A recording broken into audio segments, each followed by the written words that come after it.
ایک اہم سوال یہ بھی پوچھا جاتا ہے جی کہ کن جانوروں کی قربانی جائز ہے؟ کیا بھینسے کی قربانی بھی جائز ہے؟ اس کی کیا دلیل ہے؟ طرح یاک ایک چترال میں جنگلی بھینسا، یہ بھینسا کہلاتا ہے، جنگلی کا تو میں نہیں کہہ سکتا، جنگلی بھی ہوتے ہیں وہ، گھریلو بھی ہوتے ہیں، تو کیا اس کی قربانی بھی جائز ہے؟ یہ بہت اہم سوال کیا جاتا ہے کہ کون سے عیب ایسے ہیں جن کی وجہ سے قربانی جائز نہیں ہوتی جانور کی۔ لوگ یہ سوال پوچھتے ہیں ٹوٹے ہوئے سینگ والے جانور کی قربانی کا کیا حکم ہے، یا وہ جانور جس کا سرے سے سینگ ہی نہیں ہے۔ تو دیکھیں، ٹوٹا ہوا سینگ ہو یا سرے سے سینگ ہو ہی نہیں، دونوں جانوروں کی قربانی جائز ہے۔ ہاں، اگر جانور کا سینگ اکھاڑ دیا اور جڑ سے اکھاڑ دیا جس کی وجہ سے اس کے دماغ پہ چوٹ لگی ہے، تو پھر ایسے جانور کی قربانی جائز نہیں ہے۔ عام طور پر آج کل لوگ جانور کا سینگ جو ہے وہ گھس دیتے ہیں، تو اس جانور کی قربانی جائز ہے۔ لیکن یہ جو میں نے سنا ہے کہ جو جانور کا سینگ گھستے ہیں یا اس میں کچھ ایسا جلاتے ہیں اس سے جانور کو تکلیف بہت ہوتی ہے، تو غیر ضروری تکلیف جانور کو دینا اس کا بہرحال گناہ ہوگا، لیکن بغیر سینگ والے کی قربانی جائز ہے۔ ہاں، سینگ ٹوٹ گیا لڑائی وڑائی کے دوران اور اکھڑ گیا جس سے دماغ کو زد پہنچی ہو تو پھر جائز نہیں ہے۔ دوسرا کون سے عیب ہیں؟ اندھے جانور کی قربانی جائز نہیں ہے، اگر ایک آنکھ کی بینائی بالکل گئی ہوئی ہے اس کی قربانی بھی جائز نہیں ہے۔ لنگڑے جانور کی قربانی، بعض دفعہ آپ جانور خریدتے ہیں، جانور لنگڑا ہوتا ہے، تو اگر اتنا لنگڑا ہے کہ وہ پاؤں زمین پہ ٹکا ہی نہیں پا رہا تو اس کی قربانی جائز نہیں، اور اتنا اگر لنگڑا ہے کہ وہ پاؤں کم از کم اس کو چلانے کے قابل بنا رہا ہے، زمین پہ ٹکا لیتا ہے اور چل لیتا ہے کچھ نہ کچھ، تو اس جانور کی قربانی جائز ہے۔ کان یا دم کٹے ہوئے جانور کی قربانی، اس میں مختلف اقوال ہیں۔ بعض فقہا نے یہ لکھا ہے کہ 1/3 اگر دم کٹی ہوئی ہے، 1/3 کان کٹا ہوا ہے تو قربانی جائز نہیں ہے۔ ایک قول یہ بھی ہے کہ آدھا، تو ہماری نظر میں راجح بات یہی ہے کہ اگر آدھا کان کٹا ہوا ہے یا آدھی دم کٹی ہوئی ہے تو پھر اس کی قربانی جائز نہیں ہے۔ آدھی سے کم اگر کٹی ہوئی ہے آدھی دم یا کان تو پھر اس کی قربانی جائز ہے۔ خراب تھن والے جانور کی قربانی، گائے کے 4 تھن ہیں، اگر 2 تھن خراب ہیں تو اس کی قربانی جائز نہیں ہے، اگر 1 تھن خراب ہے تو جائز ہے۔ بکری کے 2 تھن ہوتے ہیں، اگر 1 تھن خراب ہے تو قربانی جائز نہیں ہے۔ خصی جانور کی قربانی بالکل جائز ہے۔ بعض دفعہ یہ بھی ہوتا ہے کہ سوال پوچھا جاتا ہے کہ جانور کے خصیتین میں سے ایک خصیہ ہے تو بھی جائز ہے اس کی قربانی۔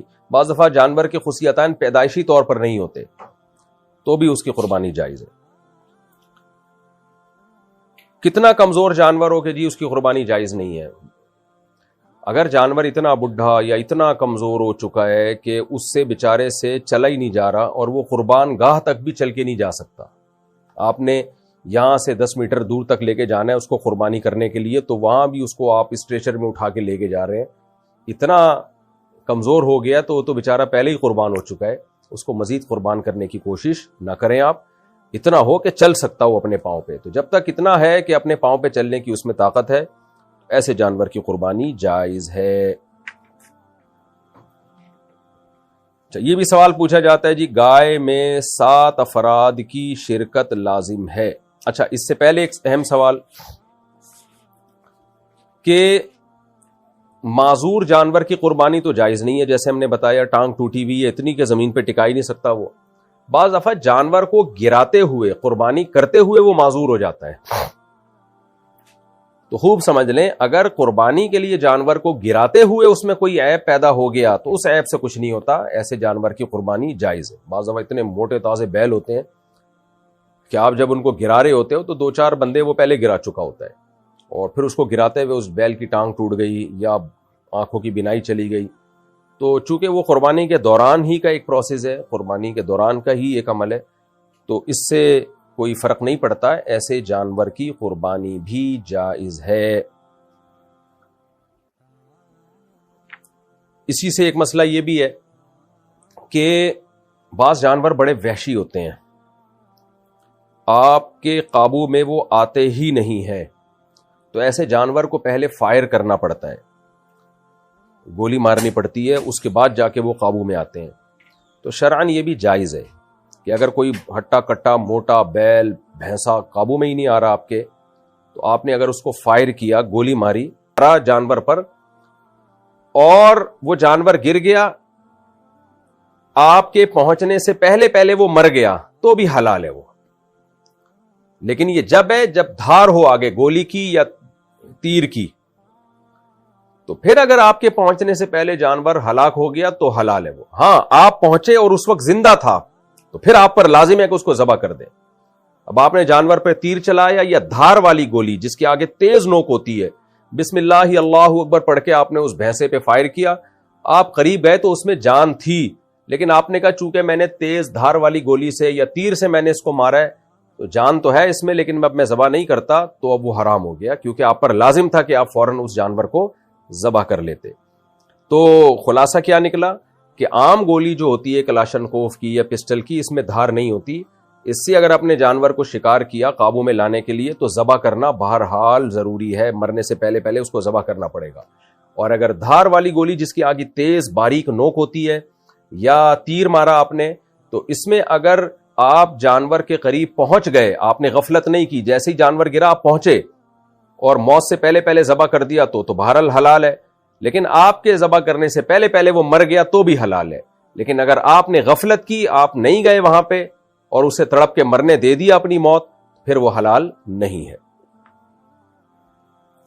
اور ایسا کر لینا چاہیے. آج کل بعض بیل اتنے تگڑے ہوتے ہیں, پورے محلے کو انہوں نے عذاب میں ڈالا ہوا ہوتا ہے, خود ذبح ہونے سے پہلے پہلے وہ 2-4 بندوں کو ذبح کر چکے ہوتے ہیں. تو ایسے موقع پہ شریعت کی گنجائش سے فائدہ اٹھانا چاہیے, بجائے اسے کہ لوگوں کی جانوں کو رسک میں ڈالا جائے. تو کسی فائر وغیرہ سے ایسے خطرناک قسم کے جانوروں کو شوٹ کر دینا تاکہ وہ قابو میں آ جائیں, کچھ تھوڑا سا خون نکل جائے تاکہ وہ زمین پہ گر جائیں, تو اس میں کوئی حرج ہے نہیں, کر لینا چاہیے ایسا اگر مجبوری ہو. اچھا, ایک اہم سوال یہ بھی پوچھا جاتا ہے جی کہ کن جانوروں کی قربانی جائز ہے؟ کیا بھینسے کی قربانی بھی جائز ہے؟ اس کی کیا دلیل ہے؟ طرح یاک ایک چترال میں جنگلی بھینسا, یہ بھینسا کہلاتا ہے, جنگلی کا تو میں نہیں کہہ سکتا, جنگلی بھی ہوتے ہیں وہ, گھریلو بھی ہوتے ہیں, تو کیا اس کی قربانی بھی جائز ہے؟ تو خوب سمجھ لیں, ہمیں 4 جانوروں کی قربانی کا حکم دیا گیا ہے. بیل جس میں گائے بھی آتی ہے یعنی نر مادہ, دمبا بھیڑ یہ بھی اسی میں آتے ہیں, بکرا بکری اور اونٹ. تو بھیڑ میں بھیڑ دمبا یہ سب چیزیں اس میں آتی ہیں, چکی والا ہو چاہے چکی والا نہ ہو. بھینس کا حدیث میں تذکرہ نہیں ملتا, اس لیے آج کل بعض علماء نے یہ کہنا شروع کیا کہ بھینس کی قربانی جائز نہیں ہے, لیکن ماضی میں ہمیں اس کے جائز ہونے پر اجماع ملتا ہے. اب وہ اجماع یعنی کیوں امت کا اجماع ہوا تھا کہ بھینس کی قربانی جائز ہے؟ اس کی وجہ یہ ہے کہ یہ جو 4 جانور جن کی قربانی کا شریعت نے ہمیں حکم دیا ہے, ان میں قدر مشترک کیا چیز ہے, کامن چیز کیا ہے؟ ایک تو یہ کہ یہ چوپائے ہیں, نمبر 2 یہ پالتو ہوتے ہیں, گھریلو ہوتے ہیں. تو اس لیے حضرات فقہائے کرام کا اس پر ماضی میں اجماع ہو چکا ہے کہ بھینس بھی گائے کے حکم میں ہے, میڈیکلی نہیں ہے, شرعی لحاظ سے گائے کے حکم میں ہے وہ. تو بھینس کو گائے پر قیاس نہیں کیا گیا ہے, بلکہ بھینس کو قربانی کے معاملے میں لاحق کیا گیا ہے گائے کے ساتھ, یعنی گائے کی جنس میں شامل کیا گیا ہے, کیونکہ وہ بھی چوپایا ہے. بیسک منافع اس کے بھی وہی ہیں جو گائے کے ہوتے ہیں, بنیادی منافع, اور ہے بھی پالتو, یعنی جنگلی نہیں ہوتی ہے, گھریلو ہوتی ہے. اسی وجہ سے جنگلی بھینسے کی قربانی جائز نہیں ہے. اور اسی سے یاک کا حکم بھی آپ کے سامنے آ گیا. یاک جو ہے اگر پالتو ہے, گھریلو ہے, تو اس کی قربانی جائز ہے. اگر وہ گھریلو پالتو نہیں ہے بلکہ وہ جنگلی ہے, وحشی ہے, تو پھر اس کی قربانی جائز نہیں ہے. تو خلاصہ یہ نکلا کہ بھینس کی قربانی اس کے جائز ہونے پر بھی اجماع رہا ہے. تو بھینسا بھی آپ قربان کر سکتے ہیں, بھینس بھی کر سکتے ہیں, اور یاک بھی کر سکتے ہیں اگر وہ پالتو ہے, اور بکرا بکری وغیرہ تو سب کو معلوم ہی ہے. تو ان جانوروں کی قربانی بھی جائز ہے. البتہ ہرن کی قربانی, شتر مرغ کی قربانی یہ جائز نہیں ہے, کیونکہ یہ جنگلی جانور ہیں, اور شتر مرغ تو چوپایوں میں اس کا شمار ہوتا بھی نہیں ہے. اسی طرح یہ جو مارخور ہے اس کی بھی قربانی جائز نہیں, کیونکہ یہ بکروں کی اقسام میں آتا ہے, لیکن یہ گھریلو نہیں ہوتے, یہ بلکہ یہ وحشی اور جنگلی جانور ہوتے ہیں. تو اس لیے مارخور کے 2 سال کمپلیٹ ہو جائیں. یہی حکم بکری میں اور بکرے میں. اونٹ میں کم سے کم 5 سال کا ہونا ضروری ہے. 5 سال سے پہلے آپ اونٹ کو نہر یا ذبح نہیں کر سکتے. گائے اور بیل میں 2 سال ہو گئے, اور بکرا بکری میں 1 سال ہو گیا, اور دمبے میں اصل حکم تو یہی ہے کہ کم سے کم 1 سال کا ہو.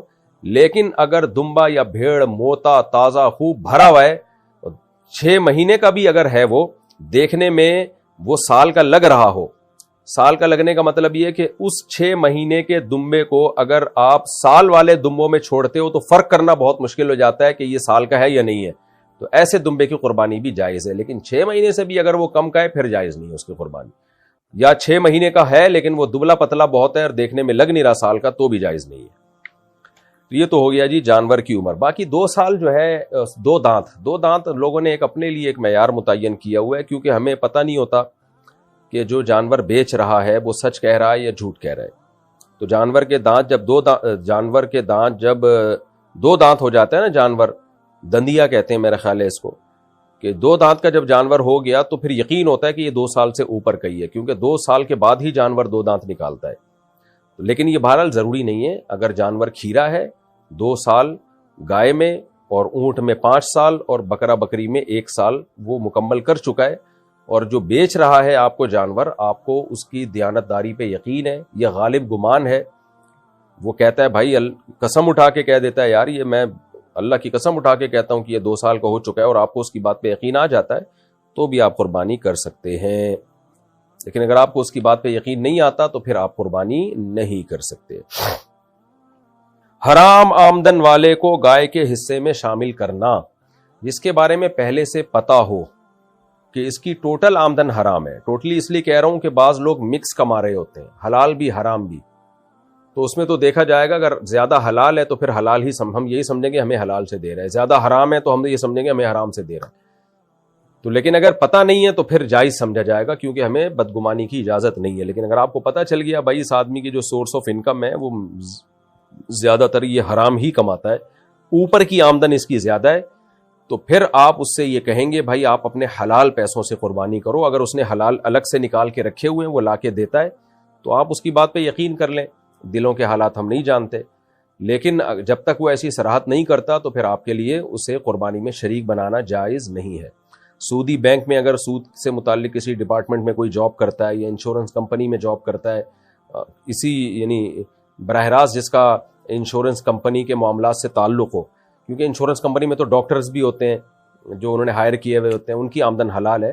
میں بات کر رہا ہوں جو انشورنس کمپنی کا جو ایک ڈھانچہ ہے, اسٹرکچر ہے, جس کے بغیر کمپنی چل نہیں سکتی, ایسے کسی شعبے میں جب کوئی ہوگا تو اس کی آمدن بھی حرام ہے. سودی بینک میں کوئی مینیجر ہے یا اسی طرح کوئی سودی معاملات لکھتا پڑھتا ہے, لکھنے پڑھنے کا کام ہے یا اکاؤنٹ کھولنے کا کام ہے لوگوں کو موٹیویٹ کر کے, تو ایسی شخص کی آمدن حرام ہے. یا شراب کا بزنس ہے کسی کا, تو حرام آمدن والے کو اگر آپ نے قربانی کے حصے میں شریک کر لیا تو کسی کی بھی قربانی نہیں ہوگی, اور وہ گوشت بھی سب کے لیے حرام ہو جائے گا, گوشت کھانا بھی جائز نہیں ہوگا. تو اس لیے اس میں احتیاط کرنا ضروری ہے. باقی اگر کسی کو پتہ نہیں ہے تو پھر تفتیش کرنے کی بہت زیادہ اس میں ضرورت نہیں ہے. کسی نے اپنے منہ سے کہہ دیا کہ بھئی میں حلال کماتا ہوں, میں یہ ان شعبوں سے میرا تعلق نہیں ہے, یا میں سودی بینک میں جاب تو کرتا ہوں لیکن میں نے قربانی کے لیے الگ پیسے رکھے ہوئے ہیں, تو بس اس کی زبان پر اعتماد کر لینا کافی ہے, زیادہ ڈیپ میں گہرائی میں جانے کی ضرورت نہیں ہے. اونٹ کی قربانی میں 7 حصے ہیں یا 10 حصے؟ اونٹ کی قربانی میں 7 حصے ہیں, وہ جو 10 والی حدیث ہے وہ مال غنیمت سے اس کا تعلق ہے. شرک کرنے والے کے ساتھ قربانی کرنے والوں کی قربانی کا کیا حکم ہے؟ کسی کا عقیدہ 2 ٹوک شرکیہ ہو, بالکل واضح, نبی صلی اللہ علیہ وسلم کو بغیر کسی تعویل کے وہ مشکل کشا حاجت روا مانتا ہو کوئی شخص, آپ صلی اللہ علیہ وسلم کو کلی علم غیب کا قائل مانتا ہو, یعنی اس کا قائل ہو کہ نبی صلی اللہ علیہ وسلم کلی طور پر عالم الغیب تھے, ما کانا و ما یکونو کا علم تھا آپ کو, کوئی چیز آپ کے علم سے مخفی نہیں تھی, تو یہ تو کلی علم غیب ہو گیا. یا آپ صلی اللہ علیہ وسلم کو اللہ نے اتنے اختیارات دے رکھے ہیں کہ جب چاہیں جہاں سے چاہیں نبی صلی اللہ علیہ وسلم ہماری مدد کر سکتے ہیں, یا فلاں بزرگ ہماری مدد کر سکتے ہیں. یا کوئی ختم نبوت کے عقیدے کا منکر ہے جیسے قادیانی ہے, تو ایسے کفریہ عقیدہ کسی کا واضح طور پر اگر ہوگا تو پھر اس کی قربانی کو اگر آپ نے حصہ اپنے جانور میں ڈال دیا تو اس کی قربانی بھی, کسی کی بھی قربانی پھر نہیں ہوگی, سب کی قربانی غلط ہو جائے گی, ناجائز ہو جائے گی. اور ذبح کرنے والے کے لیے بھی ضروری ہے, خوب سمجھ لیں, قربانی کا جانور ہو یا عام جانور ہو, کسی مشرک نے اگر ذبح کیا جو 2 ٹوک اور صاف لفظوں میں نبی کو عالم الغیب مشکل کشا مانتا ہو, جس کی میں نے تفسیر ابھی بیان کی ہے, تو ایسے شخص نے اگر جانور بھی ذبح کر دیا تو بھی وہ جانور حرام ہو جائے گا, تو اس کا گوشت بھی کسی کے لیے حلال نہیں ہے. ہاں بدعتی ہونے سے فرق نہیں پڑتا، یعنی بدعتی اگر کوئی ہے تو عقیدہ اس کا شرکیہ نہیں ہے تو پھر اس کا اگر گائے میں حصہ ہے تو قربانی ہو جائے گی، اور اگر اس نے ذبح کر دیا تو بھی قربانی ہو جائے گی۔ لیکن مشرک یا ختم نبوت کا کوئی منکر ہے یا اسلام کے کسی بنیادی عقیدے کا کوئی منکر ہے تو اس سے اگڑی ہے۔ البتہ عیسائی یہودی کو اللہ نے اس سے مستثنیٰ کیا ہے، تو ایک تو ان کا ذبیحہ بھی حلال ہے ہمارے لیے۔ ہاں یہ ضرور ہے کہ جو ذبح کرنے والا اگر مسلم ہے اور وہ بسم اللہ اللہ اکبر نہیں پڑھتا یا اللہ کا نام نہیں لیتا تو بھی جانور حرام ہو جاتا ہے، کیونکہ ہم نے دیکھا ہے بعض دفعہ قصائی جانور ذبح کر رہے ہوتے ہیں، منہ میں ان کے گٹکے ہوتے ہیں، ان کو گٹکا نکالتے ہوئے تکلیف ہو رہی ہوتی ہے تو وہ تکبیر کہہ نہیں رہے ہوتے۔ اگر بھول گیا نا کوئی بسم اللہ اللہ اکبر کہنا، کوئی شخص بھول گیا تو جانور حلال ہے۔